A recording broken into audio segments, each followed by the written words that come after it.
What's up everyone, John from ARTV. It's time for a review of the new Bring Me the Horizon Records Sempiternal. I believe it's the deluxe edition. Wait, it's actually the Coldplay record.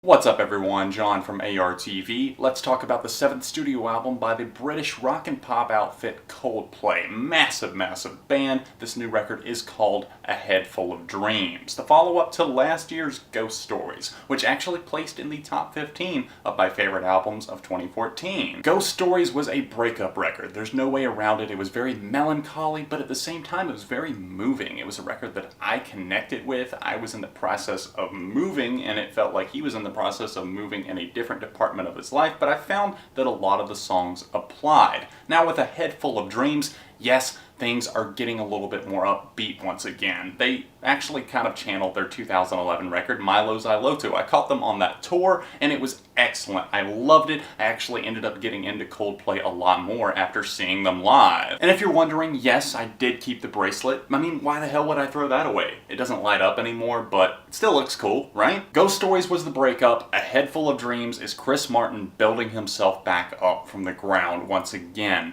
Now, I'm not going to say that this record just goes full throttle, totally forgets the past, because this record is very diverse lyrically. Now, it's not a masterpiece. Some of these songs do come off a bit cheesy and a bit painful at times, but Coldplay have never been a band that I just look to for super insightful lyrics. Now, I have to say that on some of these songs, they did do a fantastic job talking about subjects that I really didn't expect them to explore, and just doing some comparisons with things like diamonds, birds, which have always been a fascination of Martin and crew. Of course, in the past, we've seen tracks like Speed of Sound referencing birds go flying at the speed of sound, Up with the Birds in 2011, and there's even a track called Birds on this record, but that's not the only time that it's referenced. I just like how nature is brought in as a major aspect and used in a lot of euphemisms and that sort of thing. And it's just a very euphoric and refreshing record as a whole. I don't think that it's going to please every fan. Some people aren't going to like the producers on this record, like Stargate,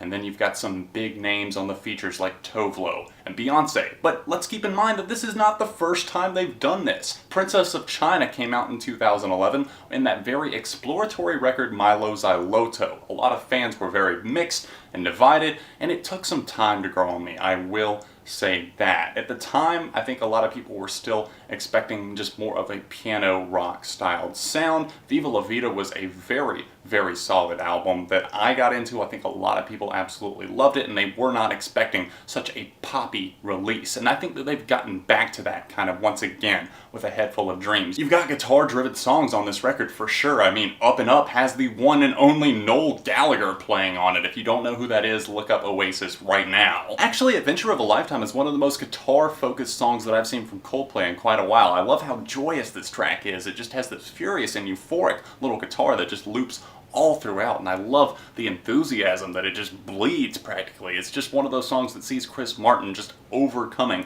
moving on, it seems like. And while he does take steps forward, we see tracks like Fun and Everglow, which actually features vocals from his ex-wife Gwyneth Paltrow, just seeing him reflecting on the past. Not in a negative way, in fact in a thankful way. In Everglow, he's saying basically, thank you for leaving this lasting impression on me. You will always be a part of me. And in the track Fun, which features vocals from the Swedish singer Tovlo, which blew up last year with her hit song Habits, really liked her album, although it was a bit overproduced, something that I could say for this Coldplay record, but not this track in particular. Fun is exactly what it says. Not in a traditional sense, really, but it's just one that makes me happy to listen to, because it sees someone saying, look, I know things are ending, I know it's over, but at the same time, let's think fondly of the past instead of totally dismissing it as something that should have never happened. Crossing Tovlo off the guest list, I did mention that there are other people that appear here other than Coldplay themselves. Beyonce's on the track Hymn for the Weekend, which, I know, blasphemy, is probably actually my favorite song on this thing. It's actually a clever tune.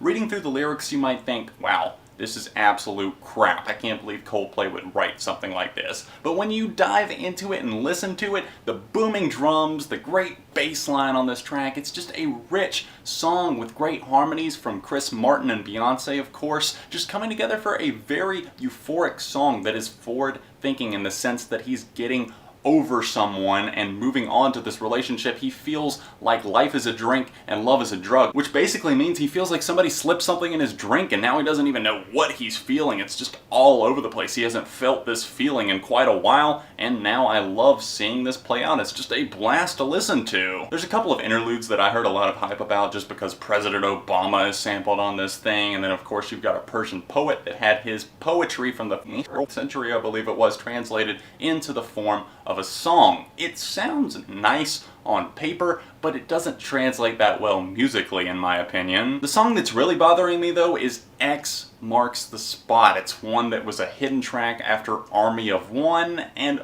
oh wait, I get it. It's like he's singing about treasure on the track, and treasure is buried. Maybe this one should have stayed buried. Let me guess. Stargate on the production here? You've got this huge stomping like bass rhythm and like this pounding drum beat that just doesn't sound good at all, and the cheesiest lyrics about flying on a rocket ship, just being in love, X marks the spot, my treasure's here. Come on, Coldplay, you are better than that. Fortunately, they prove it on most of this record. I mean, you've got great parts on a lot of these songs. I might not be head over heel for songs like Birds, but I can appreciate the little guitar moments that are thrown in there. The bass work on the title track is absolutely stellar. Definitely my favorite part. It feels like we're fading into something as we get that track, and it's a great way to kick off the album. Overall, I have to say that I'm appreciating what they've given to us. And once again, I'm feeling a 4 out of 5, just like on their last record, Ghost Stories. Two totally different releases, but at the same time, they're very fitting for what I'm seeing Chris Martin go through in the public eye. It lines up perfectly, and I like that he's not making this a messy divorce with his ex-wife. He's not putting a lot of negative feelings out there. He's trying actively to move forward. If you've heard Coldplay's latest album, A Head Full of Dreams, let me know your thoughts on it in the comment section down below. Maybe smash the like button while you're there and subscribe to the channel, because friends don't let friends go unsubscribed. Year-end countdown lists are on the way. The first one comes out this Friday, December 4th. It's the 25 worst songs of 2015, and I think you guys are absolutely gonna love it. Did something very special for it, so make sure you check back Friday. You don't want to miss out on that. If there's other reviews you want to see me tackle, let me know with a comment. You can click right here to go to my second channel, or right here to see the last review that I did. Other than that, I'll see you guys very soon, right here on ARTV.